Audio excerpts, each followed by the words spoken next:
Hello, hello, hello. At nearly 10 a.m. in Nuremberg, Germany. So we'll start in 1 minute. Please come in, take a seat.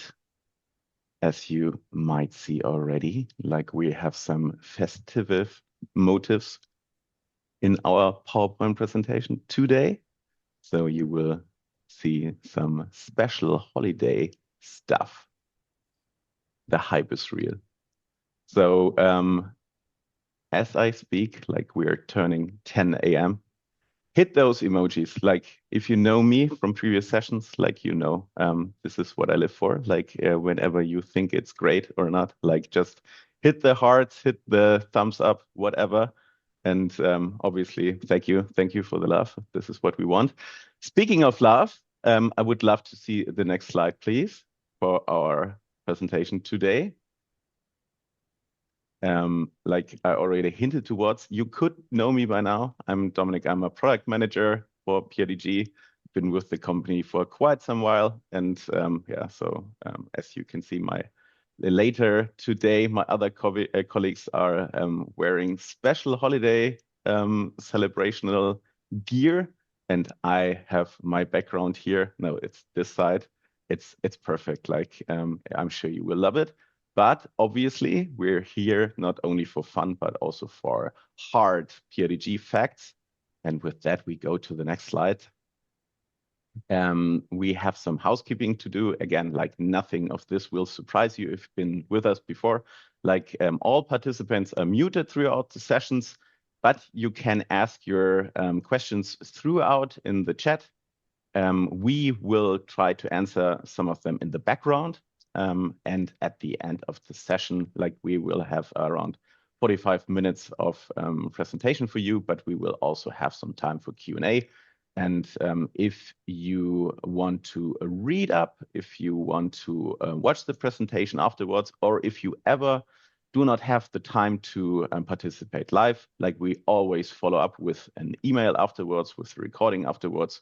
So rest assured, like you don't miss anything. Like just sign up for the webinars of ours, and you will always find the right way to consume what we have for you. So I already hinted towards that. It's a very special occasion today because, like, obviously it's holiday season. To be honest, it's not my favorite time of the year. I'm more a summer child, but it's definitely my favorite webinar of the year. And like we have some votes for you today, like not votes, polls for you today. And if you participate, you have the chance of a great year that we have in store for you. So yeah, when you participate, you also Just enter. coming online, Dominic, because Sure. we've got the first glitch of the holiday webinar, and I Da. cannot launch the polls. So I'm going to find a quick workaround, but move along, and we will come back to this. I mean, this is exactly why you should always participate live, because you would just miss all the live, real life stuff. We'll figure Yeah. it out. If you I'll be in touch.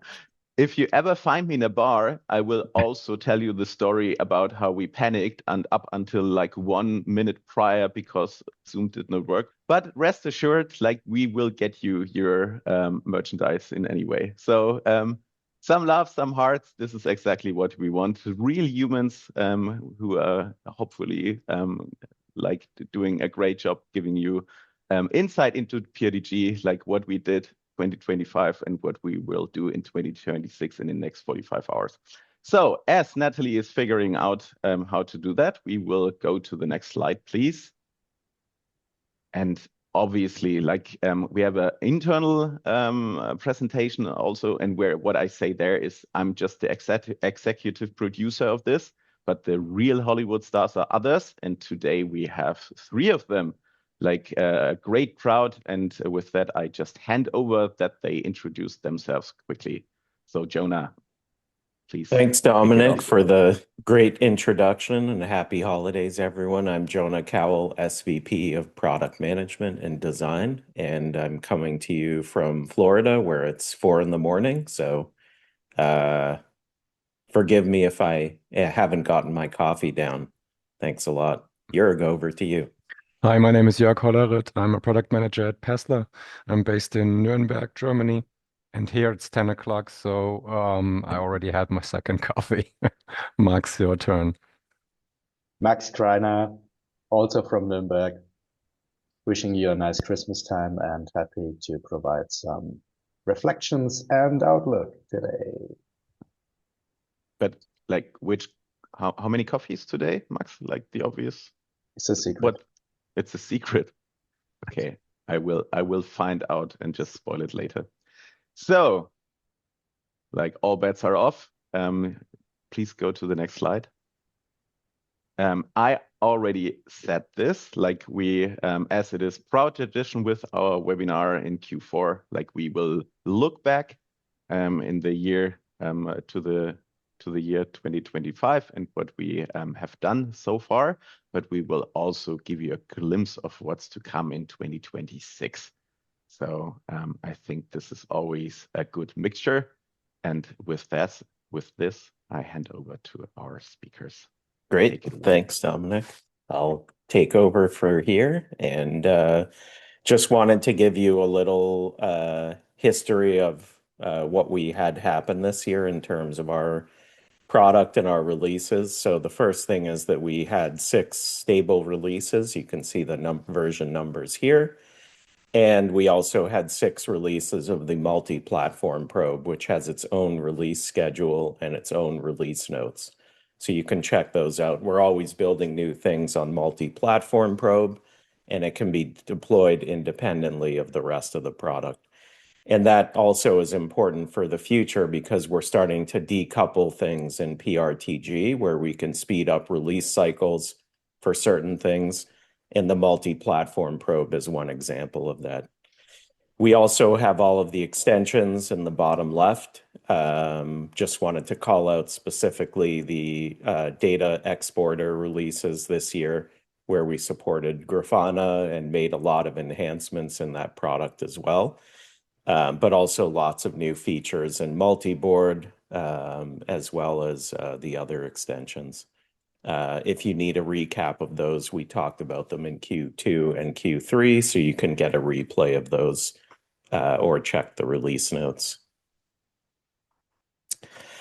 And so the main things that, the main releases that we're working on and what we'll be talking about today is the new UI and specifically the new API version 2. The next topic we'll talk about are sensors and the multi-platform probe.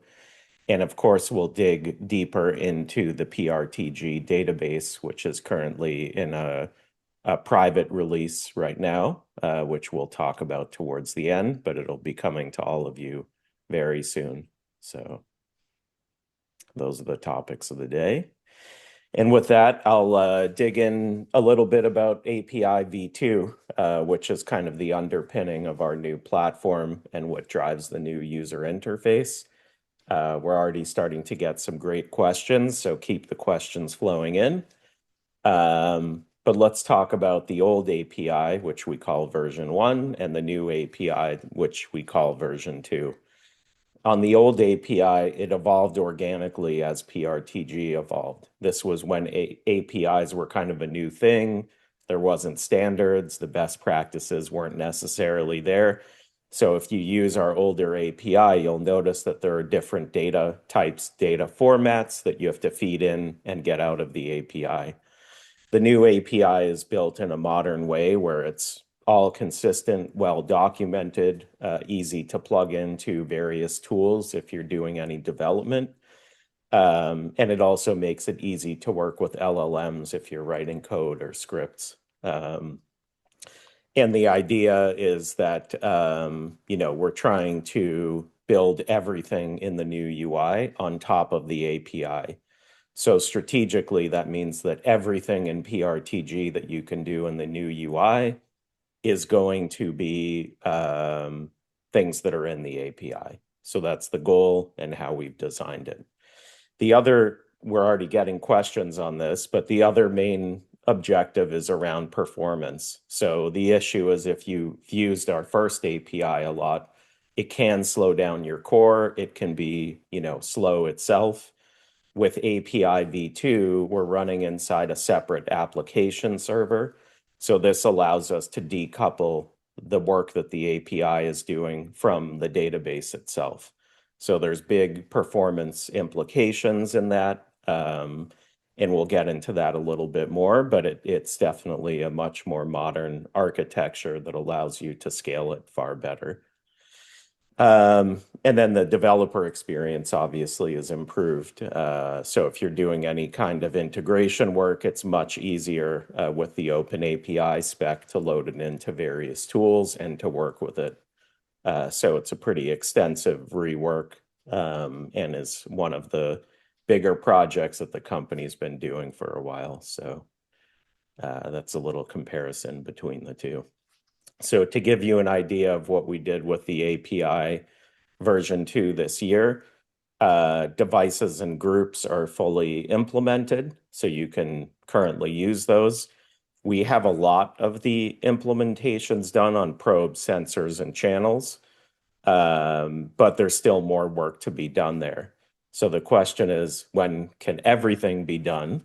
And the goal here is that we have the full life cycle of everything in a device in the first half of next year.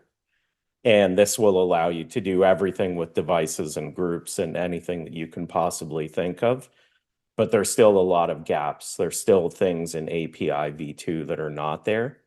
And so let's talk about how those are evolving as well.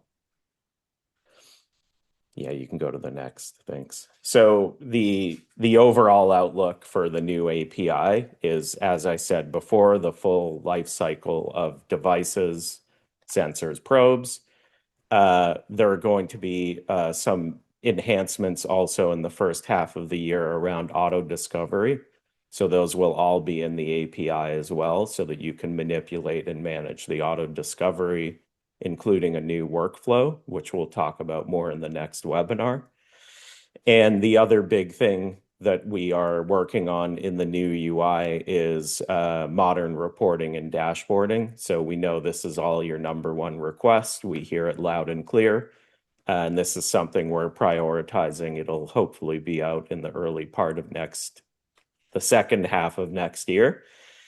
And so this is something that we've talked to a lot of customers about, and we have a pretty good idea of what we'll be building. So this should be a great enhancement to what you use today with maps and being able to visualize your metrics in PRTG. So these are some of the new things. Definitely start using the new UI because we're always building new things. And these are some of the things that are available in the new API and in the new UI. So we're working towards this for next year. And so next section here, we'll dig into the new UI itself. We've seen increased adoption of the new UI, so it's great to see more and more customers starting to use it. It definitely has a lot of improvements. And so the reason why we built the new UI is that the original UI was built over many, many years. It's inconsistent. It's difficult for us to maintain it, and it's in our older code base. And our goal is to modernize this, to build something that allows us to create features faster and faster. We want, obviously, a much better user experience. And so this enables us to implement accessibility and much better usability and to simplify it. So this is kind of the main goal, is just a better experience for anyone using the product. And we can also implement this consistently. So there's a lot of questions about mobile app and issues between Android and iOS. The team is currently working on a progressive web application, which allows you to use the same user interface across mobile, web, desktop, tablets. So it makes it scalable and usable. And this is already, you can use this today just by pointing your phone at your PRTG, but we're going to package it into an application so you can install it from the App Store And that's stuff that the team is currently working on the mobile experience. You can go to the next, thanks. And so just comparing the old and the new, there are challenges with the classic UI on small devices. If you've tried to use it on your phone or a tablet, it doesn't always work so well. The new UI doesn't have that problem, and we make it simple in terms of the view and on the mobile devices. One of the other things to call out is the security. So in both the classic UI and our original API version 1, the security is very basic. So if you'll notice that the API version 1 only takes a single token, and that gives you access. Ideally, we want to have a more complex way of giving people access. So in API version 2 and in the new UI, we can support modern standards that allow you to do better authentication. So it's actually a more secure system. Ideally, we want to deprecate, get rid of over time the classic UI and API version 1, move everyone to the new stuff, and that'll actually keep you more secure. So it's important to call out the security side. In terms of the capabilities itself, it becomes really hard to find something in our old UI. It's hard to filter, it's hard to find. We've made this very clear in the new UI that it's much easier to filter, to find the thing that you want to, the sensor, the device, and be able to manipulate those easily. So that's one of the main objectives and improvements, is really just finding what you want to work on. And then finally, the one that folks complain about is that, if you use the UI a lot in the classic UI, it can slow down the core, especially if you're using a lot of sensors and there's a lot of monitoring going on. In the new UI, because it's decoupled, the impact on the database and the core is much less. And you'll hear more about the new database a little bit later, but that definitely improves performance significantly. So, yeah. So let's talk a little bit about the new UI. As you can see here, the filtering and the sorting is very clear. There's a good amount of white space. We're looking at optimizing this further. So those of you that want to have a denser display, we're working on enhancements to improve the usability of the new UI. But in general, it's just far more usable. And obviously the look and feel is better. The graphs are better. Common things that people complain about are improved in the new UI.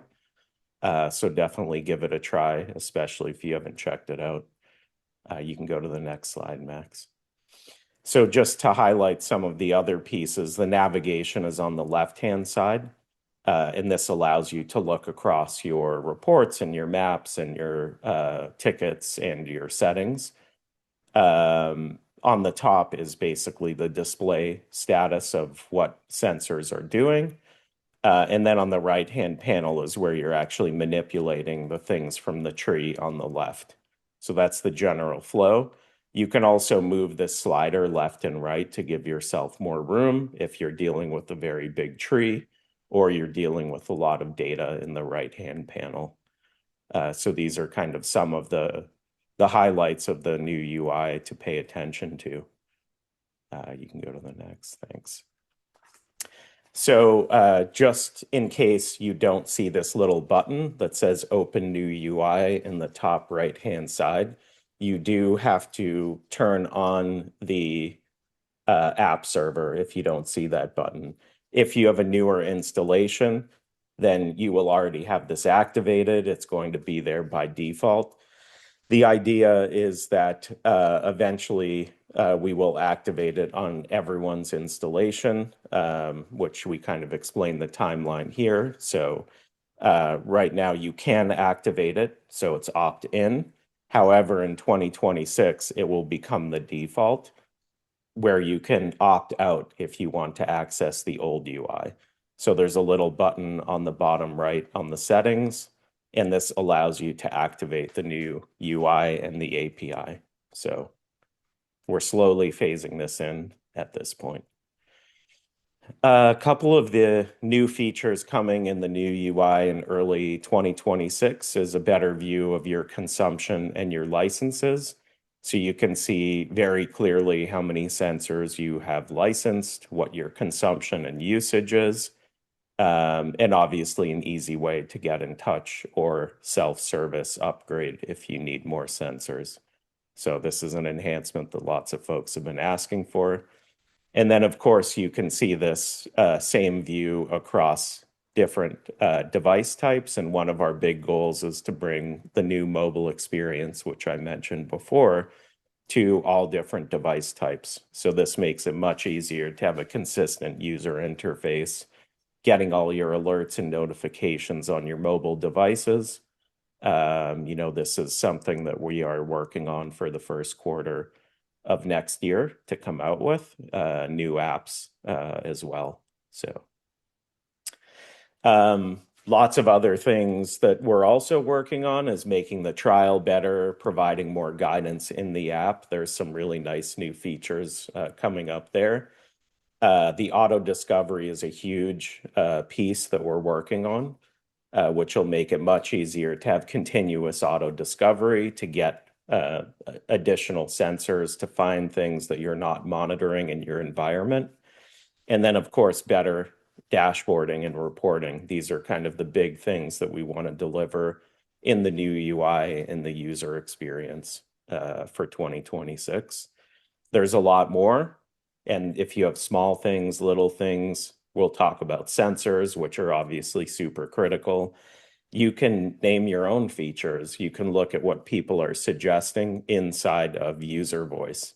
We'll put the URL in the chat for that, but this really allows you to vote for existing feature requests, put your own feature requests in, and we pay a lot of attention to this in product, and this helps us pick the right things that you're all asking for us to solve. Cool. Do we have a poll, Natalie? Let's see. I don't think we do. Okay, cool. We're still having some issues. However, I Okay. think we can maybe ask the question anyway, which is basically how many of you guys, and maybe you can answer with a heart, are already using the new UI? There's a few more hearts coming. So that's good. Nice. All Cool. right. Cool. Oh, there's some other All faces. right. So Sorry, we don't have a poll. we'll keep working on it. They are working in the background. All good. Thanks. All right. And with that, I will turn it over to Jörg to talk about sensors and the multi-platform probe. Thanks, Jonah. Thanks. Sensors and the probe obviously belong together because the sensors run on the probe. If you're new to PRTG and you're not really familiar with those terms, sensors are the little colorful boxes that you see in the tree, in the UI of PRTG, and the sensors, they have the monitoring metrics. That's where you can see how your systems are performing and where you can see the status changes.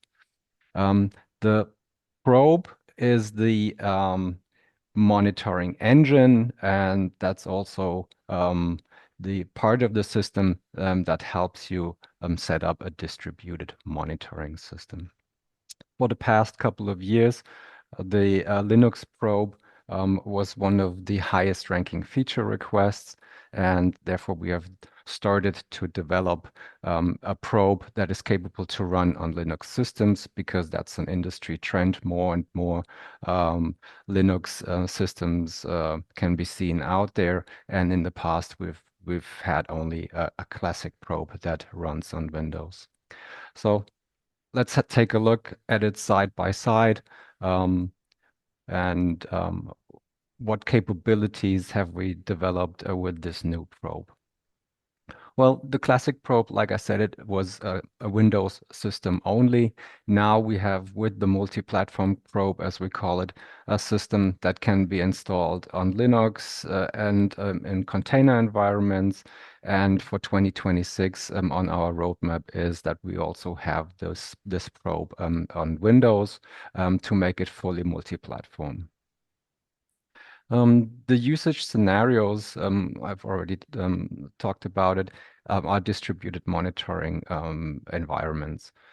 Before, the classic probe was very limited. You always had to install a Windows PC or virtual machine in this environment. But out there, the situation is completely different. You had restricted environments, maybe industrial specific hardware that only allowed Linux operation systems, or a combination of Windows free systems with hosted monitor was something that our customers were looking for. With the multi-platform probe, that's now possible. Performance-wise, if we compare both classic and the new multi-platform probe, we can say that the classic probe scales about to 5,000 sensors. That often depends on the kind of sensors that you're using. Some are more performance heavy, other are quite lean and don't need a lot of resources. But at 5,000 per probe, that's the maximum, about the maximum that you can do. With the multi-platform probe, we have increased that to 10,000, so twice as much. That's really a great achievement that the team could make. Our strategic direction for the two systems is we have the classic probe still as our stable system. It's still out there, it's running fine, and that's a great option for Windows systems, and you have all the sensors available on it. The multi-platform probe in 2026 will cover Windows, and also there are specific Windows sensors that we're tackling, like WMI sensors that are really popular out there and that people really like to use. And we will also develop more tailored multi-platform probe sensors in the future. And I can already announce that we are planning, and the multi-platform probe is in a stage where we can do this now, that the multi-platform probe will become our default probe in the near future. But don't panic, we will not turn off and take away the classic probe. There will be a phase where both are available at the same time, and we're not taking it away soon. So what happened in 2026 also? We're using a middleware that helps with the communication of the multi-platform probe and our core system. It's called NUTS. And in the release 114, we've introduced and made it more convenient for you that the NUTS server is now installed with our overall installation package. So there is no separate installation necessary anymore. And with the access identifier of NUTS, the connection of the multi-platform probe and the core is very easy and convenient for you from inside our setup system. And that's a great improvement, and hopefully will increase the amount of users out there so that we get even more feedback. We've already received tons of feedback from you guys out there who've been testing the multi-platform probe, but we're really looking forward to even more of that. All right, what happened sensor-wise in 2025? The focus has been on Linux systems, so we specifically looked at SNMP Linux sensors like the block device I/O sensor. We've looked at the load average sensor, and there's a V2 version now, or there's the MEMInfo V2 sensor, also with the SNMP protocol. But the SSH protocol was also very popular, and we delivered up to 4 sensors for this type of protocol, like the disk-free or the load average sensor for SSH. Other SNMP sensors, and SNMP is still a very popular protocol out there, were the CPU usage sensor and the status sensor and also the memory V2 sensor. Bit by bit, we're porting those to the multi-platform probe, so that in the end, we will have almost all sensors available on the new probe, and we have feature parity. I've said almost all, some will not make it. Yeah.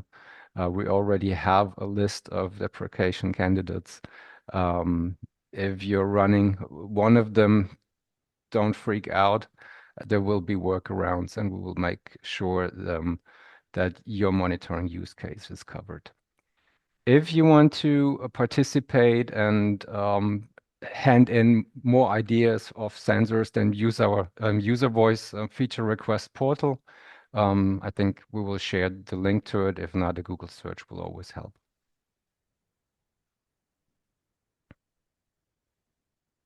So let's look at 2026. What will we be having there as the first couple of sensors? To name one is the Proxmox virtual environment sensors that we are planning for beginning of the year, and they're already in the making. One is already merged. Proxmox, if you don't know who that is, that's a new player in the hypervisor market, especially popular in the mid-size market section. And we've seen a lot of attention and for this manufacturer, and it's been the highest ranking sensor user request, feature request in user voice. And we finally found the time to do a couple of sensors. We're looking at a set of 4 sensors for the beginning. And your request was, please make them similar to the already existing VMware sensors, because we've heard that many are looking into switching from VMware to Proxmox. So we listened to that and we made it very similar. So we will having a host sensor. There will be a virtual machine and container sensor, and also a sensor for the cluster system. The primary metrics for the host sensor are server load, CPU usage, disk availability, and also disk usage, memory availability, memory usage, and uptime. So a nice set of overview metrics combined in one sensor. You don't have to create single sensors for every single metric here. That gives you a great overview and how this sensor works, and also the other Proxmox sensors, as we're requesting the Proxmox API for this and combining everything for you ready-made. The next set is there's a virtual machine container and container sensor available. Proxmox gives you the opportunity to either run virtual machines or containers for both use cases. We have you covered with specific sensors here, and one of them is already merged and will be available in the beginning of the year. Finally, and I've just read some user feedback regarding this one. We're bringing a cluster health sensor to make sure that also your cluster setup that you can create with Proxmox is covered. And this cluster sensor gives you not only the current status, if it's up or down, you can also have in the channels Ceph status, cluster status, active nodes, and quorum status available. That gives you a good indication about the health of your system and if you are running into trouble. So this is a really nice set of 4 sensors that's coming beginning of the year. But we will also have more sensors. Make sure to check our roadmap. That's also available on user voice. And don't forget to vote for new sensors, because we're, like Jonah said, looking highly at the user voice entries there. and what is ranking high. So if you go in there, don't forget to vote.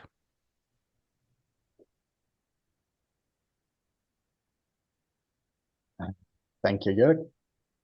This brings us to the last topic of today, the PRTG database. If you join this webinar on a regular basis, which you should, by the way, then you have heard the term PRTG database before. This is basically our wording for a new way of storing data. And you have seen this table today already, classic world versus the new world. So the PRTG database is the counterpart to what we currently call the classic core. And it's following state-of-the-art architecture and industry standards. We will introduce a PostgreSQL database and a timescale DB. The communication will be handled by the NUTS system. You just heard Jörg talking about the NUTS system when it came to the multi-platform probe. It's the very same technology that's incorporated here. The new architecture, the more modular way and the more structured and relational way of storing data will enable us to jump to a higher performance level after the introduction, where we will basically give 20,000 sensors per core as a guideline. And also here, the strategic outlook. This is the entrance into this new way of how we will store data in the future. Same principle as before. The classic architecture is not gone. It's still around, and we are smoothly transitioning from left to right. But this is definitely, when you wonder, where is PRTG heading? Then the answer is always, we are heading to the right side of the table. And this is basically the theme of today's talk. The right side of the table is our fundamental technology shift from classic to modern in the layers of data visualization, where we go to the new UI, in the layer of data exposure and integration, where you can use the new API, in the layer of data collection, where Jörg explained you the powerful usage of the multi-platform probe, and also in the layer of data storage. And basically all these layers on the right side play hand in hand together. We are smoothly transitioning from left to right. I'm stressing this again. This is no disruptive big bang. This is a slow transition. We are also operating, let's say, with different maturity levels here. So the PRTG database level is the most recent thing we are now introducing. The rest is already available, and we highly encourage you to check out the right side of the table. Some details on the database. I've also shown this architecture overview last time. I quickly recap it. This is basically the architecture of PRTG as you know it today. So this would be kind of the left side of the table, including some parts of multi-platform probe already. And now we are introducing these new components, the NUTS server handling the messages, a new PRTG database server, and this database layer for storage. Out of experience, you might ask yourself, where is this installed? This will be installed on the very same machine as you are running today. And it will be installed automatically with the installation process you are available. The installation takes care of itself. The only thing you will notice, as soon as we are going to introduce it, you will see these new services basically on your machine. No more, no less. They will be there, but for, let's say, business continuity reasons and to keep our smooth transition strategy, we will keep them idle by default. So nothing happens without your action. This is basically this line here in the text.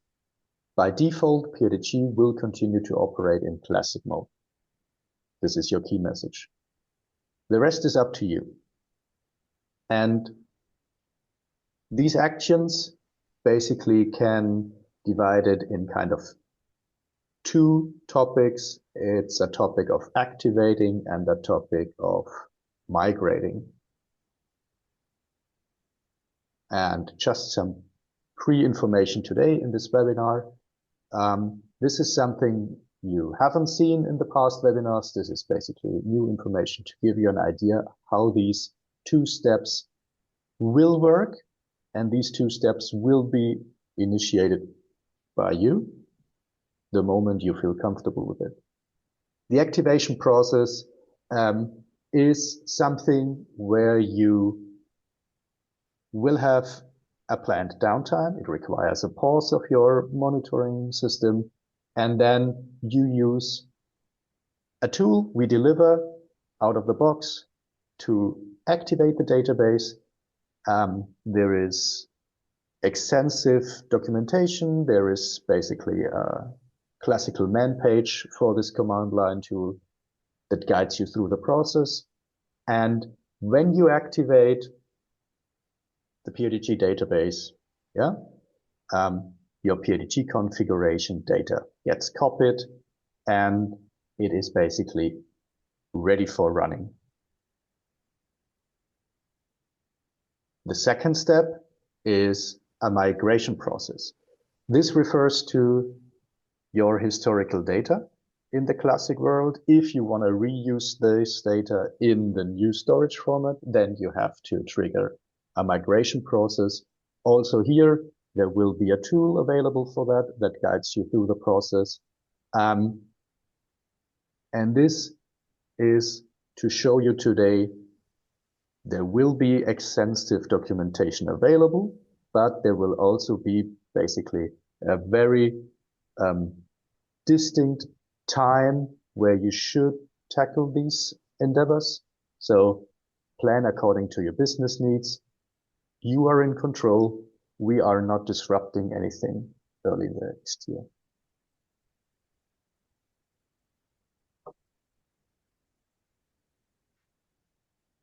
And this is what I would like to close today. We are already quite far down the timeline. Let's see if we squeeze in some questions. Or a poll. Or a poll. But first, like I want to remind you, as I said in the beginning, like there will be a follow-up. So if you can't stay with us longer, then rest assured you can have a look at the recording afterwards. You will get an email. So with those who want to and can stay, we will answer some questions live and we will have a poll live. But first of all, you know how much I love emojis, and you will get an emoji from me, a heart from me, because we have broken our questions record today. Like so many of you have handed in questions via the chat. So amazing, especially the Proxmox sensors.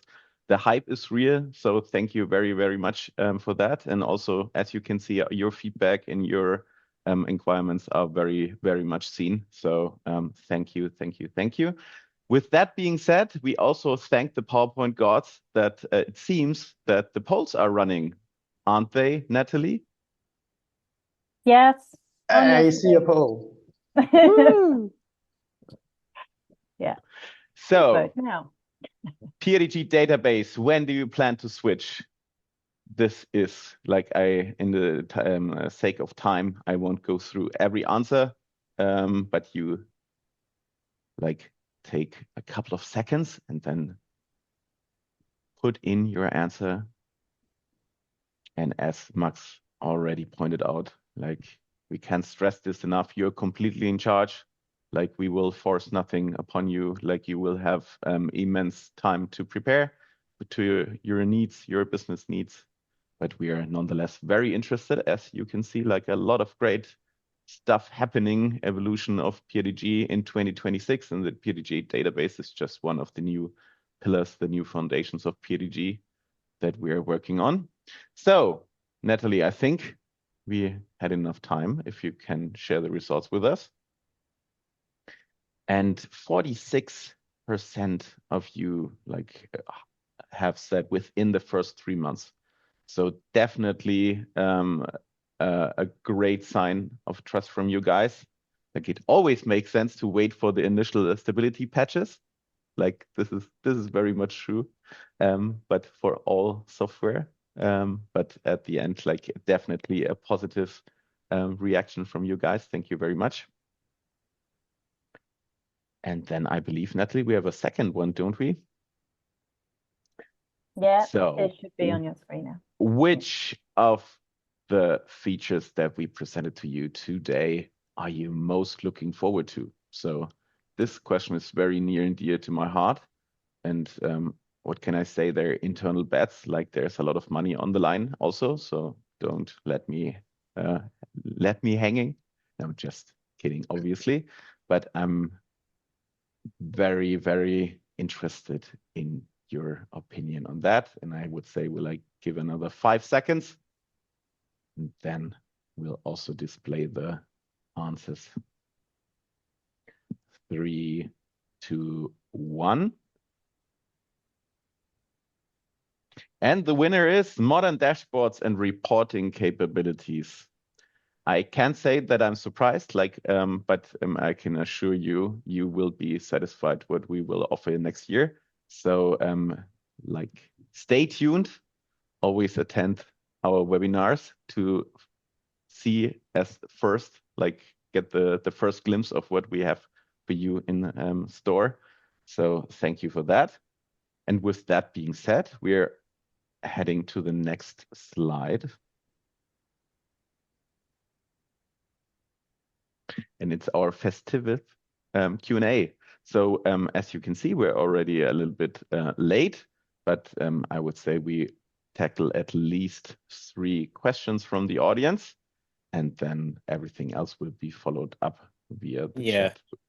I'm happy to take over, Dominic. I think we can answer more than that, Sure. but let's do our best. We've got about 14 minutes, so let's give it a go. So, Max, I think the one that everyone wants to know about is, when can I get PRTG Database?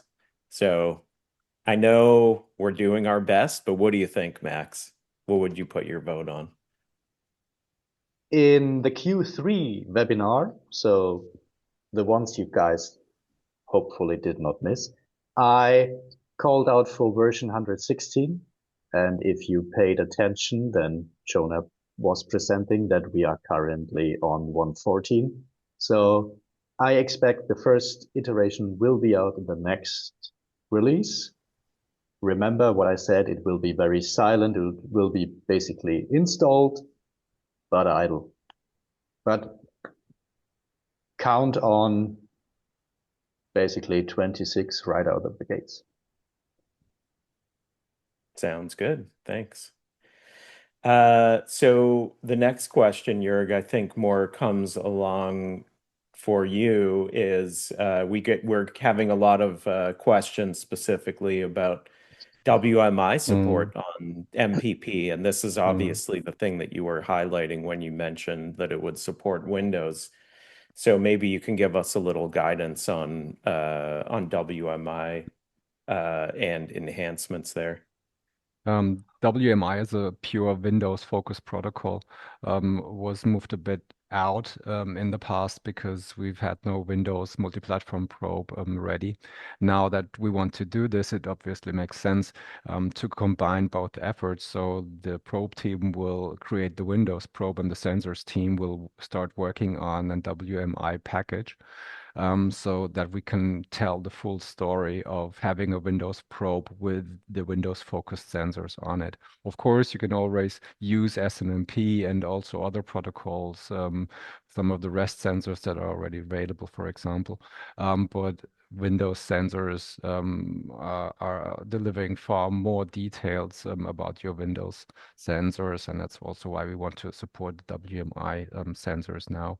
It's not 100% clear which sensors will come first. We've not decided for this, but the WMI package is definitely something that you will see in 2026. Sounds good. Thank you. We got some other probe questions, but maybe I'll jump around a little bit. So let's answer a couple of API questions. So API version 2, when will it be complete? The answer is sometime next year. We're hoping that we have it as complete as possible. So you'll see in every release, there'll be new endpoints and new capabilities that will be added to the API version 2. And let's answer a couple of UI questions that came in as well. Will it be possible to block users for the new UI or the old UI? The answer is we're allowing all users to switch between old and new. There's no blocking, there's no permissioning. All users will see that little button once you activate it, and they can go back and forth between both. So that is something that I just wanted to clarify because there are several questions on that topic. And one other question on the new UI is about the dashboarding, which we indicated. And obviously the number one thing that you voted for in the poll that you were excited to see, the new UI will replace the current maps editor that we have. The new dashboards will be the replacement. And so the idea is to roll that out and provide a much better user experience around that. So that's the goal that we have with the new dashboards in the new UI. So hopefully that answers a couple of those. Let's find some other ones. Maybe since there was some NATS discussions for you, Jörg, or Max, you can answer this. How are we going to support multiple NATS servers, or is the idea that we want one per core? Is that the architecture? Either of you could answer that. For the time being, it's one NATS server. This is basically what I would like to state today. But this one NATS server basically handles messaging across these components we've laid out. So between the probes and the database and stuff. This is, I guess, already a huge step into a modular state-of-the-art architecture. But for the time being, we focus on one instance. Sounds good, thanks. And I'm just going to post or if someone could post the link to user voice in the chat. There's some questions about how people can get to user voice. We probably should have put the URL on this presentation. We did put it on the last one, but if someone could put that in to the chat, that would be great. Put your feature requests there. Many of the questions there are already feature requests for, so I've been pointing people to the right direction. We've got a couple more minutes, so let's see if we can answer a few more of these. There is a question or a couple of questions on the new UI in PPHM or PRTG hosted monitor. This is going to be available hopefully towards the end of the year. We have to do a lot of work to support the new UI in the hosted product, so it's something that's coming, but I wouldn't expect it too soon because it's a lot of changes there. So hopefully we'll get that answered, solved for you at some point. One more question for you, Jörg, on probes. This one's a little bit of maybe a simple question, but I think it's important. When do I need multiple probes? Do I only need one probe? Maybe you could give Martin a little bit of guidance on that. Well, that depends on the networks that you're having. If you're having distributed offices somewhere else behind a firewall, it's quite smart to install a remote probe there on a separate machine. You will have a far better control. You don't have to open VPN tunnels. The probe handles all the connection through the firewalls from the inside. And it's just much more convenient to handle this, and it will also scale better. Your performance will be better compared to putting everything on the local probe that the core server has.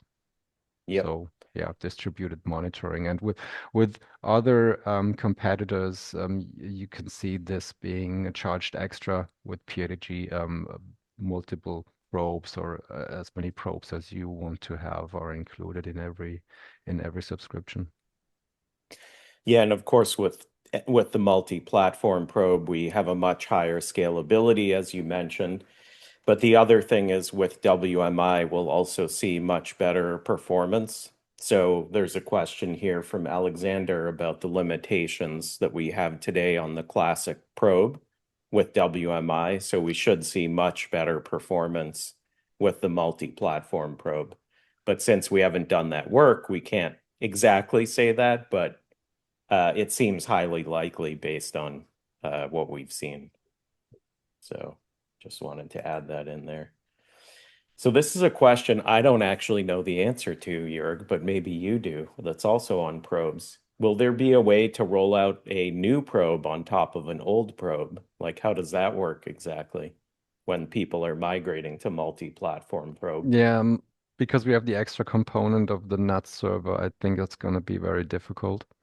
So a migration path at the moment that goes fluently, very conveniently, that's a difficult thing to do. We also would like to invest the time more into sensor development and also into improving the probe and make it a great probe. I can understand that if you're running a lot of probes, that can be a bummer, but please be assured we try to make this as convenient as possible for you. Yeah. Yeah. But maybe this is one nice use case. When we have this full IT lifecycle in the API, you might create your sensors by script or something like this. Yeah? This could be something For worth sure. considering. I'm So Max, afraid we need Yeah. to wrap it up now, as Oh. like over 400 people are still in this call. Like, it's insane, because officially we just like had 45 minutes and we're way over time. Oh, so I far. thought we had an hour, so I was taking No, extra no. Q&A. I have It's- some time. I can stay if you bring coffee. I Yeah. can stay for half So, an hour okay, longer. like just ping me via email if you want to have your Coloritz phone number, and then you can have a private call via whatever you choose as a communication means. So you And already we'll answer all of your questions on email, so all, don't worry. yeah. We'll get And back to you. Everything will be answered. Absolutely, rest assured. Yeah. I wanted to make some jokes about Jörg will also answer old school basketball questions, but like then I don't make the joke. If you could once more click, please.